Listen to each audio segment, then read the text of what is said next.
Essay by Ricky Marine, Keone Hall. and Kai Hamada. How did the Atlantic slave trade start, and how was it maintained? It started because European empires in the New World lacked one major resource: a workforce. The slips left for Western Europe for Africa loaded with goods which were exchanged for slaves.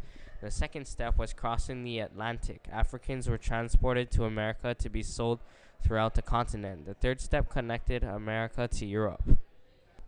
Eventually, Britain banned Atlantic slave trade in 1807. As they owned the world's seas, they would find anyone caught shipping slaves. Who were the participants in this slave trade? Those victimized were black African men, women, and children.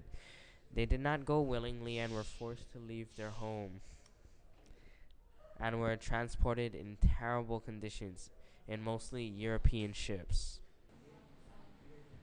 The European imperialist push into Africa was motivated by three main factors: economic, political, and social.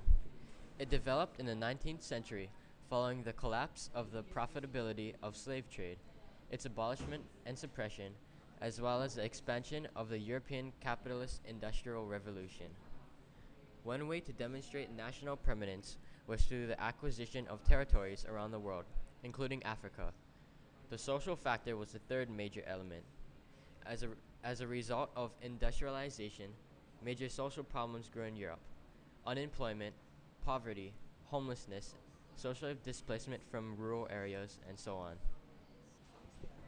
What consequences and changes did colonialism in Africa bring?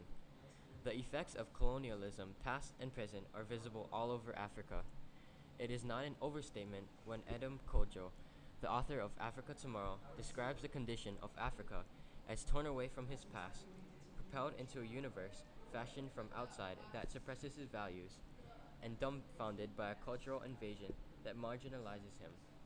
The African is today the deformed image of others. Colonialism was started and enforced by European nations who exploited the continent's natural resources, making the African people slaves in their own land. The consequences continued to be greed and capitalism by these nations, and underdeveloped living for the nationals. What was the transition like for colonialism to independence in Africa? Africans did not want colonialism, and they tried to fight back by creating parties to fight against them. In the war for independence and colonialism, the colonies took their people to fight for them. The Africans eventually got their independence, but it was a hard transition for them because they were not used to it. In this picture, it is a modern photo of African rebels, not in colonialism. What are legacies of the colonial period that Africa still has to deal with? Slavery left behind a legacy of racism and other forms of Eurocentrism.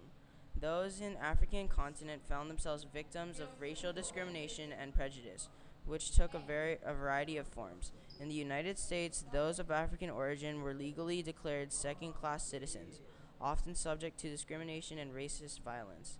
In It took many years of agitation and thousands of deaths before the struggles of the civil rights movement of the 1950s and 1960s changed both laws and conditions.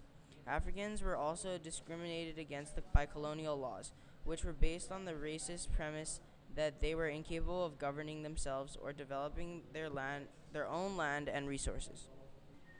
The end. Thank you for listening to our presentation.